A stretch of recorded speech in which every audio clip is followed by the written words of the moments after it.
ओम गणपतये नमः।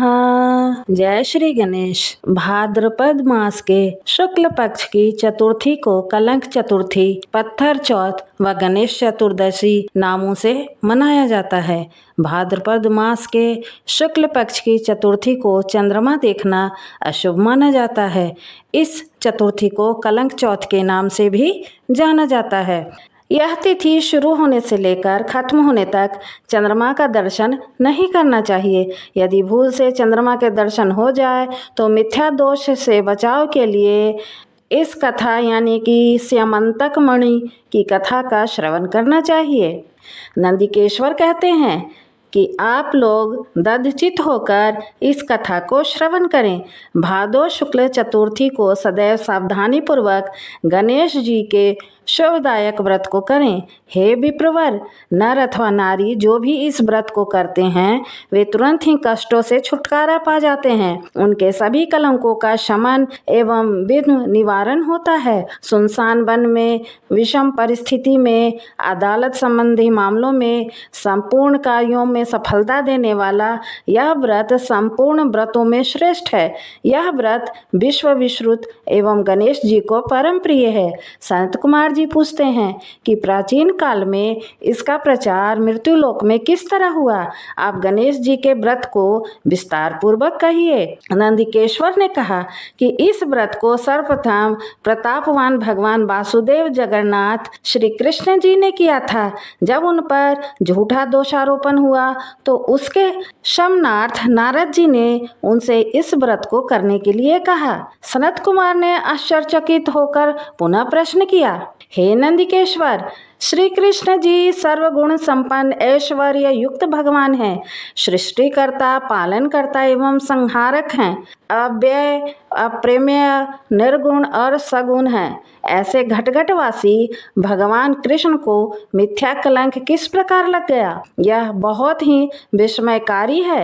हे नंदिकेश्वर, आप इस उपाख्यान का वर्णन कीजिए। नंदिकेश्वर कहने लगे, पृथ्वी का भार हरण करने के लिए भगवान विष्णु हलधर बलराम जी ने वासुदेव के पुत्र के रूप में अवतार धारण किया।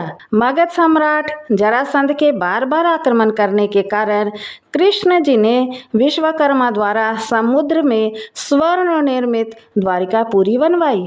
उस पुरी में 16,000 रानियों के लिए 16,000 सुंदर महलों को निर्मित कराया। उन रानियों के निवास के उपभोग के निमित्त पारिजात वृक्ष का आरोहण कराया। इसके अतिरिक्त 56 करोड़ यादवों के लिए 56 करोड़ भवनों की व्यवस्था की और अन्य ब्राह्मण, क्षत्रिय, वैश्य एवं शूद्र आदि लोगों के निवास का भी प्रबंध कराया, जहां जनता शांति पूर्वक बसती थी। त्रैलोक्य में उपलब्ध होने वाली जितनी वस्तुएं थीं सभी का वहां संग्रह किया गया था। उस द्वारिकापुरी में उम्र नामक यादव के सत्राजित और प्रसेन नामक 2 पुत्र हुए। समुद्र तट पर स्थित भाव से सूर्य नारायण को प्रसन्न करने के लिए वीर्यवान सत्राजित तपस्या करने लगे। सत्राजित स्तुति करने लगे, हे तेजपुंज, हे स्वतः प्रकाशवान, हे कश्यपे, हे हरीश्व, आपको मेरा बार बार प्रणाम है। हे ग्रहराज, हे चंद्रमा को प्रकाशित करने वाले, हे वेद त्रयी स्वरूप, हे संपूर्ण देवों के अधिपति, आपको मेरा नमस्कार है। हे देवराज, आप मेरे पर प्रसन्न हो। हे दिवाकर, आपकी कृपा दृष्टि मेरे ऊपर हो जाए। सत्राजित की ऐसी स्तुति से भगवान सूर्य ने सत्राजित से शांत, गंभीर एवं मधुर वाणी में कहा कि हम तुम्हारे ऊपर बहुत प्रसन्न हैं। तुम्हारी जो अभिलाषा हो वह हमसे मांग लो। हे महाभाग्यशाली सत्राजित, हम तुम्हारी आराधना से संतुष्ट हैं।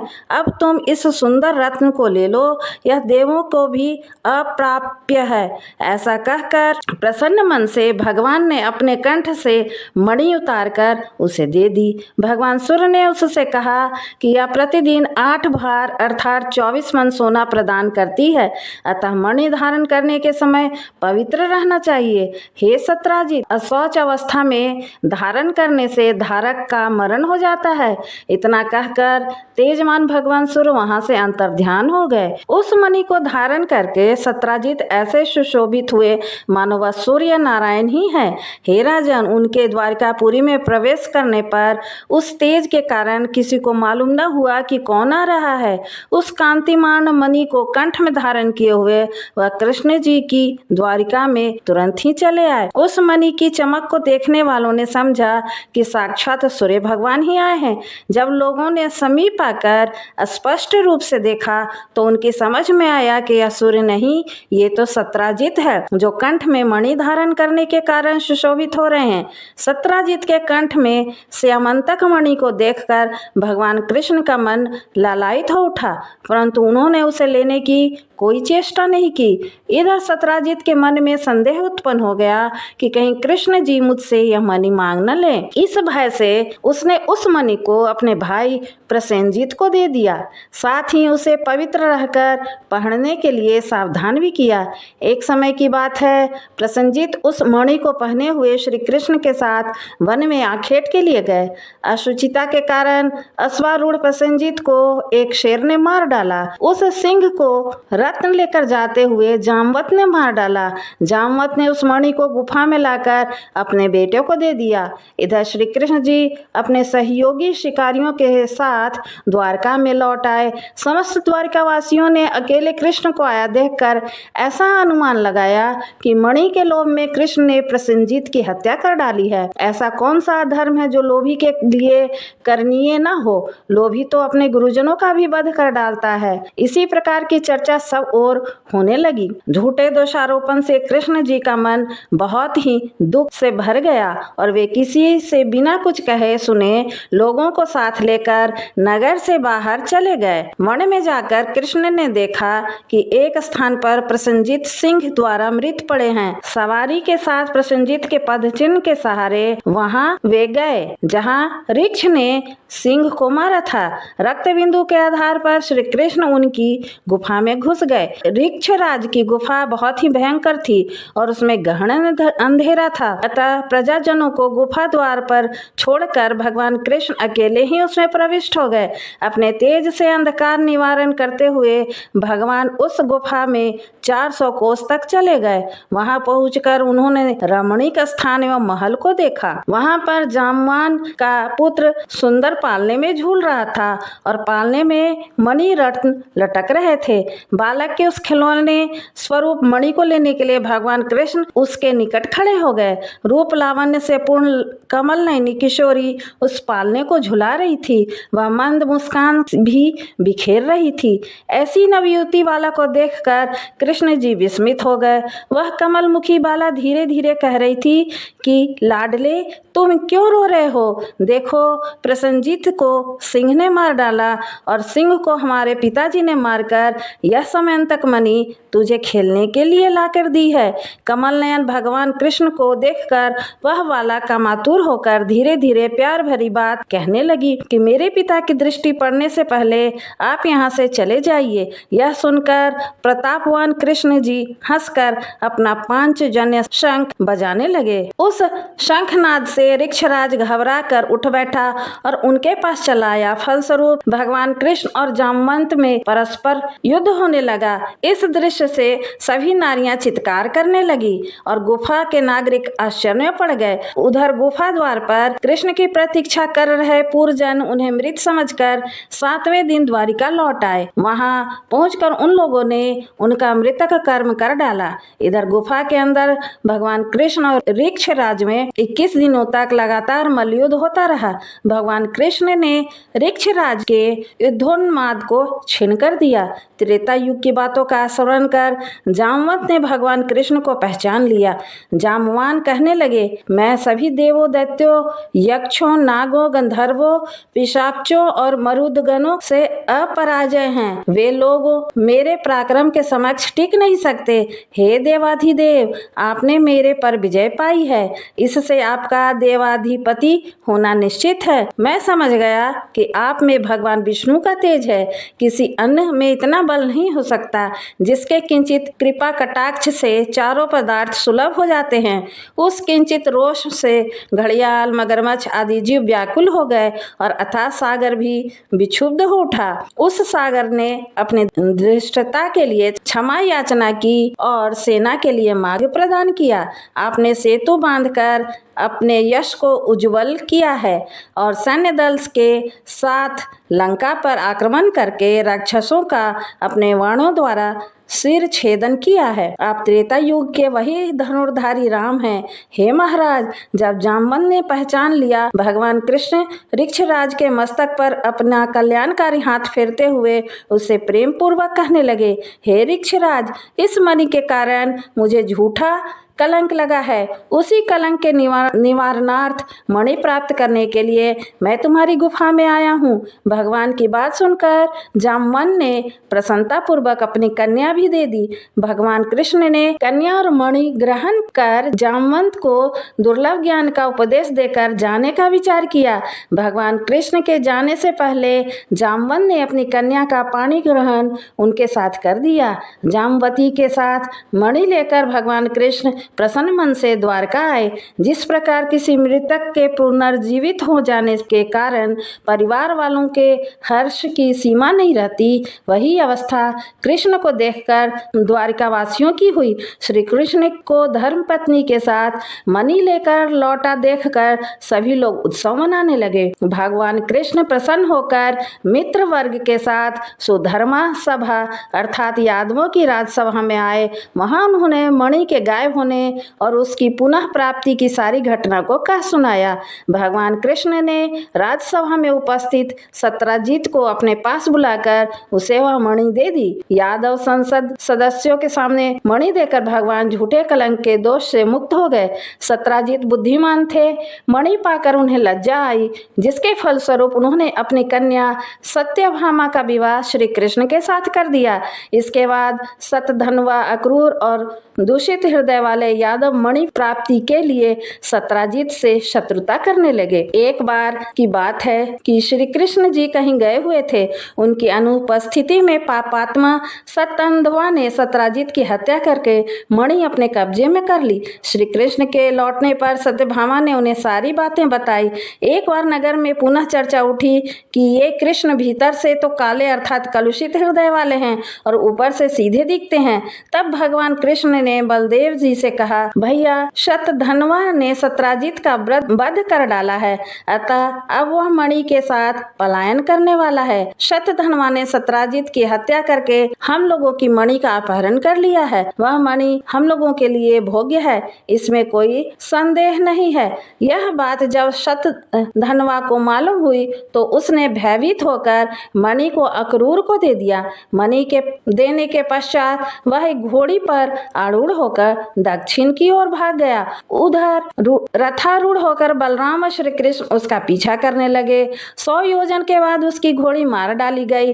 तब पैदल ही वह भागा। श्री कृष्ण जी ने दौड़कर उसे पकड़ लिया और उसका वध कर डाला। मणि के लिए इच्छुक कृष्ण जी ने रथारूढ़ बलदेव से कहा कि भैया, इसके पास तो मणि नहीं मिली। कृष्ण की बात से बलराम जी रुष्ट होकर कहा, कृष्ण, तुमने सदैव कपट का व्यवहार किया है। तुमसे बढ़कर लोलुप और पापी कोई अन्य व्यक्ति नहीं होगा। जब तुम धन के लोभ में पड़कर अपने सगे संबंधियों की हत्या करने से नहीं चूकते तो ऐसा कौन सा भाई बंधु होगा जो तुम्हारा साथ दे। तदंतर बलराम जी की तुष्टि के लिए श्री कृष्ण ने शपथ के द्वारा उन्हें प्रसन्न करने का प्रयास किया। ऐसे मिथ्यापवाद के कलेश को सहन करना धिक्कार है, ऐसा कहकर बलदेव जी बगैर यानी कि विदर्भ देश की ओर चले गए और कृष्ण जी रथ पर सवार होकर द्वारकापुरी में वापस लौट आए। कृष्ण के लौटने पर द्वारिकावासी पुनः चर्चा करने लगे कि कृष्ण ने अपने बड़े भाई बलराम जी को द्वारिका से बाहर निकालकर अच्छा काम नहीं किया है। मणि के लोभ में उन्हें ऐसा करना उचित नहीं था। इस लोकापवाद से श्री कृष्ण के मन में बहुत ही खेद हुआ और उनका चेहरा मुरझा गया। इधर अक्रूर भी तीर्थाटन के लिए द्वारका से निकल पड़े। उन्होंने काशीपुरी में आकर यज्ञपति भगवान के लिए विष्णु योग किया। अक्रूर ने उस मणि के द्वारा दैनिक स्वर्ण प्राप्ति के द्वारा सभी लोगों को दक्षिणा देकर संतुष्ट किया। नगर में विभिन्न देवों के मंदिरों का निर्माण कराया। सूर्य द्वारा प्रदत्त उस मणि को सदैव अक्रूर पवित्रता के साथ धारण करते थे। फलस्वरूप वे जहाँ भी रहते वहाँ न तो कभी अकाल पड़ता और न ही व्याधि जनित किसी रोग का प्रकोप होता था। भगवान कृष्ण सर्वज्ञ थे, वे सभी बातों को जानते थे। मनुष्य देहधारी होने के कारण लोकाचार के लिए मायाविष्टता में अपनी अज्ञानता प्रकट करते थे।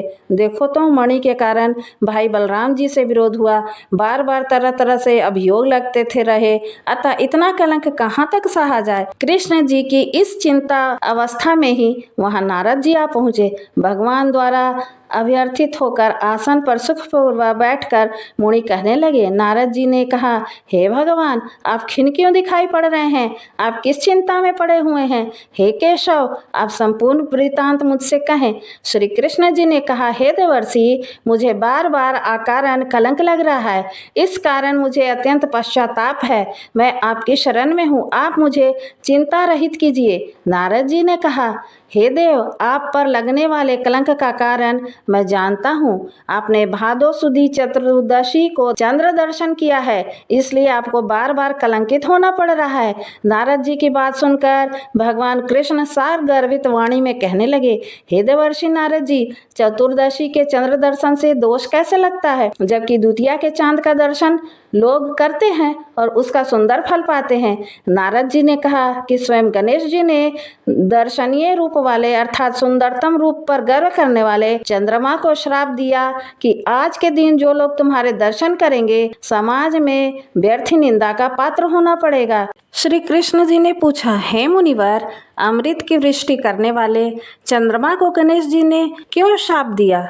आप सर्वोत्तम उपाख्यान का विस्तृत वर्णन कीजिए। नारद जी ने उत्तर दिया कि प्राचीन काल में ब्रह्मा, विष्णु और शिव ने मिलकर गणेश जी को अष्ट सिद्धि व नवनिधि को पत्नी के रूप में प्रदान किया। तदंतर शास्त्रोक्त विधि से गणेश जी की पूजा करके उन्हें संपूर्ण देवों में अग्रणी बनाकर प्रजापति ब्रह्मा जी उनकी स्तुति करने लगे। ब्रह्मा जी ने कहा, हे हाथी सदृश मुख वाले, हे गणपति, हे लंबोदर, हे वरदायक, हे समस्त विद्याओं के अधिपति, हे देवताओं के अधिनायक, हे सृष्टिकर्ता, पालक और संहार करता गणेश जी, जो लोग भक्ति पूर्वक आपको लड्डू चढ़ाकर पूजन करेंगे उनके सभी विघ्न दूर हो जाएंगे और दुर्लभ सिद्धि प्राप्त होगी, इसमें संशय नहीं है।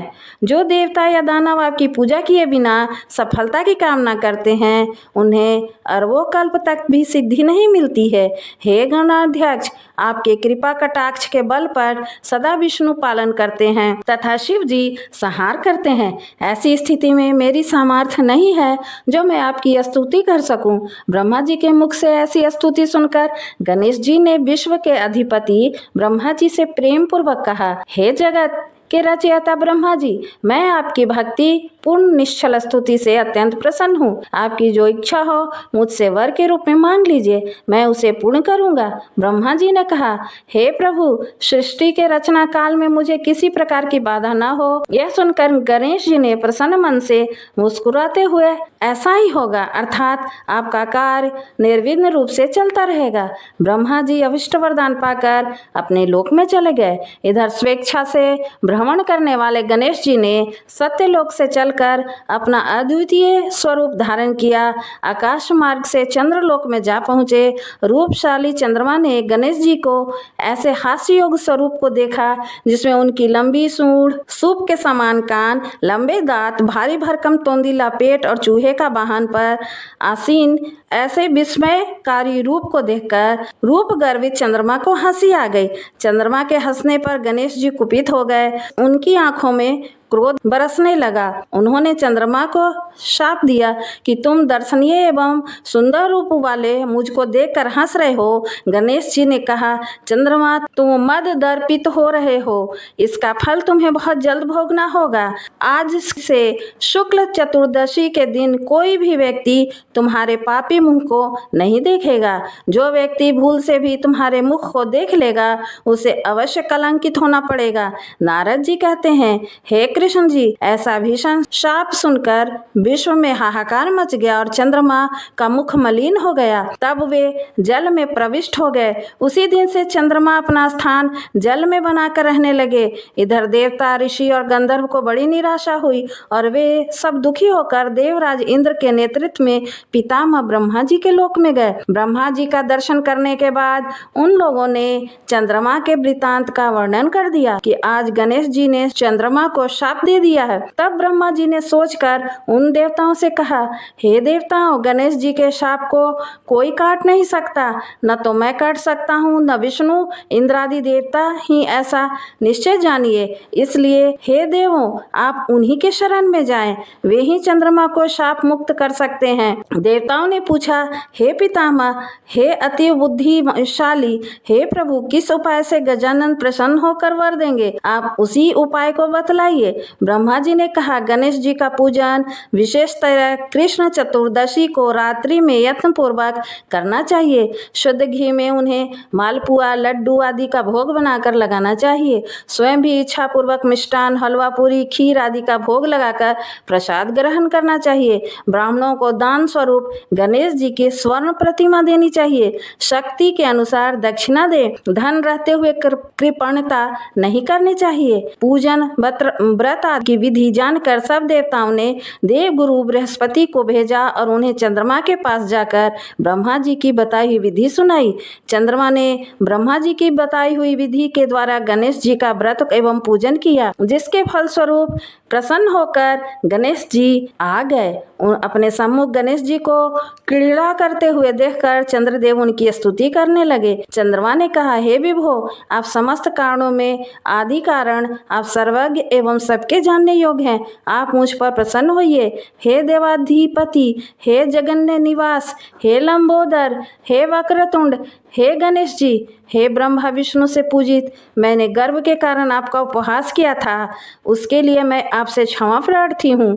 आप मुझ पर प्रसन्न होइए। हे गणेश जी, जो आपकी पूजा न करके अर्थ सिद्धि की इच्छा रखते हैं, वे वास्तव में मूर्ख और संसार में अभागे हैं। मुझे अब आपके संपूर्ण प्रभाव का ज्ञान हो गया है। जो पापात्मा आपकी पूजा से विमुख रहते हैं, उन्हें नरक में भी स्थान नहीं मिलता। चंद्रमा द्वारा ऐसी स्तुति सुनकर गणेश जी हंसते हुए मेघ के समान गुरु गर्जना में बोले। गणेश जी ने कहा, हे चंद्रमा, मैं तुम्हारे ऊपर प्रसन्न हूँ। तुम्हारी जो इच्छा हो वह मुझसे वरदान के रूप में मांग लो, मैं तुम्हें देने के लिए तैयार हूँ। चंद्रमा ने कहा, मेरा दर्शन सभी लोग पुनः पूर्ववत करने लगे।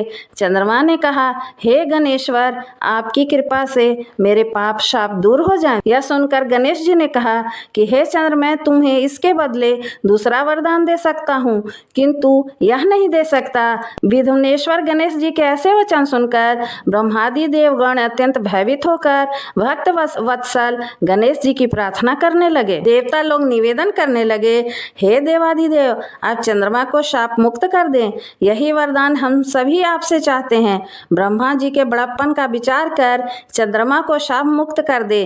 देवताओं की बात सुनकर गणेश जी ने बड़े आदर के साथ कहा, आप लोग मेरे भक्त हैं, अतः मैं आप लोगों को अभीष्ट वर प्रदान करता हूँ। गणेश जी ने कहा, जो लोग भादो सुदी चौथ को चंद्रमा का दर्शन करेंगे, उन्हें मिथ्या कलंक तो अवश्य ही लगेगा, इसमें संदेह नहीं है। किंतु महीने के आरंभ में शुक्ल द्वितीया के दिन जो व्यक्ति हर महीने निरंतर तुम्हारा दर्शन करते रहेंगे, उन्हें भादो सुदी चौथ के दर्शन का दुष्परिणाम नहीं भोगना होगा। नारद जी कहते हैं, हे कृष्ण, तभी से द्वितीया के दिन सब लोग आदर पूर्वक चंद्र दर्शन करने लगे। स्वयं गणेश जी ने द्वितीया के चंद्र दर्शन की महत्ता का वर्णन किया है, किंतु दूज के चंद्रमा का दर्शन करने वाले जो पापात्मा भाद्र शुक्ल को तुम्हारा दर्शन करेंगे, उन्हें 1 वर्ष के भीतर ही मिथ्या कलंक का भागी होना पड़ेगा। इसके पश्चात चंद्रमा ने गणेश जी से पुनः पूछा, यदि ऐसी घटना घटित हो जाए, हे देवाधिपति, आप किस उपाय से प्रसन्न हो, यह बताने की की कृपा करिए। गणेश जी ने कहा, कृष्ण पक्ष की प्रत्येक चतुर्दशी को जो लोग लड्डू का भोग लगाकर मेरा पूजन करेंगे और विधि पूर्वक रोहिणी के साथ तुम्हारी पूजा करेंगे, जो लोग मेरी स्वर्ण की प्रतिमा का पूजन करके कथा श्रवण करेंगे और एवं ब्राह्मण भोजन कराकर उन्हें दान देंगे, मैं सदैव उनके कष्टों का निवारण करता रहूँगा। यदि स्वर्ण प्रतिमा निर्मित कराने की क्षमता न हो तो मिट्टी की प्रतिमा का विविध सुगंधित फूलों से मेरी पूजा करें। फिर प्रसन्न मन से ब्राह्मण को भोजन कराकर विधि पूर्वक पूजन के बाद कथा सुनकर वर्णित द्वारा ब्राह्मण को समर्पण करें। हे देव गणेश जी, आप हमारे इस दान से प्रसन्न होइए। मैं सदैव सभी समय आप हमारे कार्यों को निर्विघ्न पूरा करें। आप सम्मान, उन्नति, धन धान्य, पुत्र पौत्र आदि देते रहें। हमारे वंश में विद्वान, गुणी और आपके भक्त पुत्र उत्पन्न होते रहें। तदंतर ब्राह्मण को यथाशक्ति दान दक्षिणा दें। नमकीन पदार्थों से विरहित होकर लड्डू, मालपुआ, खीर आदि मीठे पदार्थों का ब्राह्मण को भोज कराकर स्वयं इच्छानुसार भोजन करें तथा इस प्रकार व्रत रहकर पूजन करें तो मैं सदा विजय, कार्य सिद्धि, धन्य ध्यान, पूजन, विपुल संतति देता रहूंगा। इस प्रकार कहकर सिद्धि विनायक गणेश जी अंतर्ध्यान हो गए। नारद जी ने कहा, हे कृष्ण जी, आप भी इस व्रत को कीजिए, आपका कलंक छूट जाएगा। तब नारद जी के आदेशानुसार भगवान कृष्ण ने अनुष्ठान किया। इस प्रकार करने से श्री कृष्ण कलंक से मुक्त हो गए। नारद जी कहते हैं, जो कोई आपके समंतक मणि के उपाख्यान को सुनेंगे, चंद्रमा के चरित्र का कथानक सुनेंगे, उन्हें भाद्र शुक्ल चतुर्दशी के चंद्र दर्शन का दोष नहीं लगेगा। जब भी मानसिक संकट या किसी तरह का संशय उत्पन्न हो, चंद्रमा का दर्शन भूल से हो जाए तो इसके निमित्त इस कथा को सुनना चाहिए, ऐसा देवताओं ने वर्णन किया है। कृष्ण जी ने गणेश जी की आराधना करके व्रत और पूजन से उन्हें प्रसन्न किया। अतः मनुष्यों को चाहिए कि इस कलेश पहारक कथा को अवश्य ही सुने। अथवा नारी पर किसी प्रकार का संकट आने पर इस व्रत को करने से उनके सभी मनोरथ सिद्ध होते हैं। विघ्न विनाशक गणेश जी की प्रसन्नता से मनुष्य को संसार के सभी पदार्थ सुलभ हो जाते हैं। तो प्रेम से बोलिए श्री गणपति महाराज की जय। जय श्री गणेश।